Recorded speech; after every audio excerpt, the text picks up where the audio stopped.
తెలంగాణ రాష్ట్రం ఈరోజు తీవ్రమైనటువంటి అప్పుల్లో మనం సంపాదిస్తున్న ప్రజలు కడుతున్నటువంటి పన్నులు కేవలం అప్పులు కట్టుకోవడానికే అయ్యేటువంటి పరిస్థితి వచ్చిందంటే రాష్ట్రం పరిస్థితి ఏ విధంగా దివాలా తీస్తూ ఉందో ఒక్కసారి అర్థం చేసుకోవాలి సార్ ఇదే బడ్జెట్ ప్రసంగంలో 11వ పాయింట్లో చాలా అద్భుతంగా రాశారు సార్. తెలంగాణ అస్తిత్వానికి మరియు సాంస్కృతిక సాంప్రదాయాలకు పండుగలకు మా ప్రభుత్వం పెద్దపీట వేసిందని.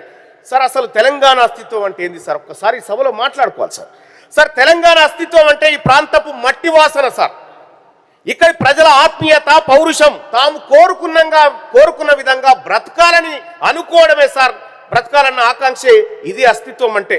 ఇంకో మాటలో చెప్పాలంటే సార్ మా నీళ్లు మా నిధులు మా నియామకాలు సార్ తెలంగాణ అస్తిత్వం అంటే. నీళ్ల సంగతి ఒకసారి చూద్దాం సార్. కృష్ణా నదిలో తెలంగాణకు రావాల్సిన వాటా దాదాపు 560 టీఎంసీలు సార్. కానీ ఇప్పుడు దక్కింది ఎంత సార్? 299 టీఎంసీలు మాత్రమే.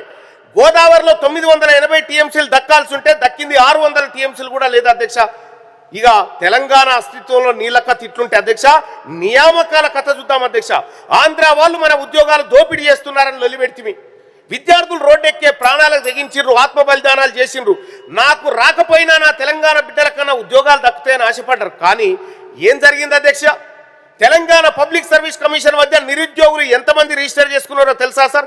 32 లక్షల మంది నిరుద్యోగులు తెలంగాణ పబ్లిక్ సర్వీస్ కమిషన్ దగ్గర రిజిస్టర్ చేసుకున్నారు సార్ మేము నిరుద్యోగులమని. కానీ భర్తీ చేసిన ఉద్యోగాలు ఎన్ని సార్?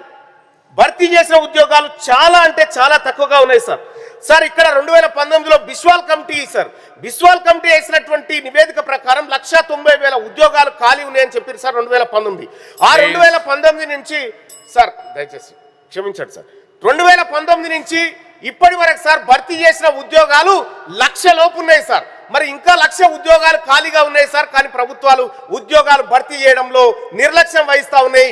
ఉద్యోగాల కోసం మా నియామకాలను కొట్లాడినటువంటి నిరుద్యోగులు ఇలా రోడ్ల మీదకి ఎక్కి ఆందోళన పడి ఆత్మహత్యలు చేసుకునే పరిస్థితికి వచ్చింది.